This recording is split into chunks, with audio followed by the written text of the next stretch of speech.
explanation of the different types of mutations and how it can lead to the formation of oncogenes. So oncogenes are basically genes which can cause cancer.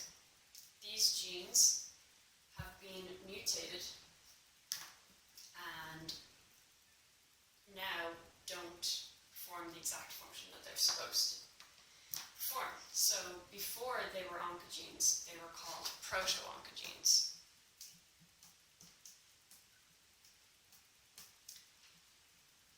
Proto-oncogenes are normally genes which perform a regulatory function, such as a transcription factor.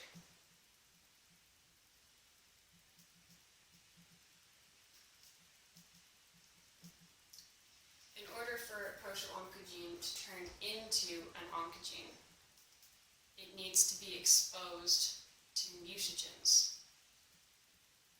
Some of the most common forms of mutagens are UV light or cigarette smoke or even inflammation. New mutagens are being discovered every day. In order for a mutagen to turn a proto-oncogene into an oncogene, it needs to mutate the gene. There are different forms of mutations that can occur. The most common forms are gene fusion, focal amplification, and translocation. I'm going to talk just a little bit about the last one of those, translocation. And specifically, I'm going to talk about a form called non-reciprocal translocation.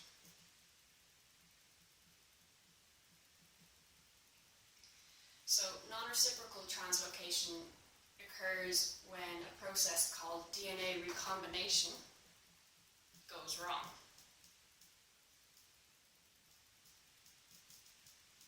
So usually in DNA recombination, you get two homologous chromosomes, and these chromosomes have a gene in the same place that they will basically exchange.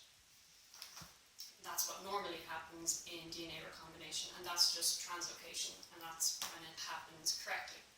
However, sometimes it can happen incorrectly, and then it's called non-reciprocal.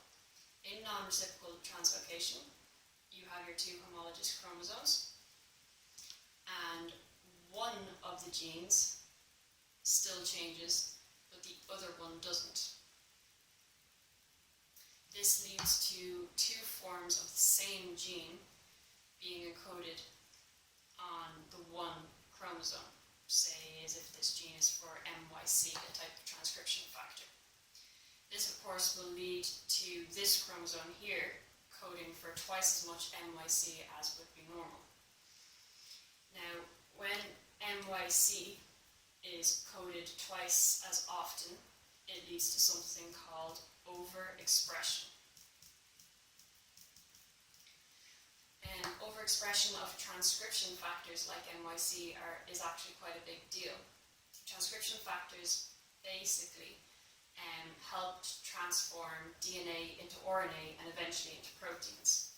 This means that overexpression of just MYC can lead to overexpression of every other protein in the cell. This will lead to cell proliferation cycle being enhanced and done faster, and eventually will turn cancerous.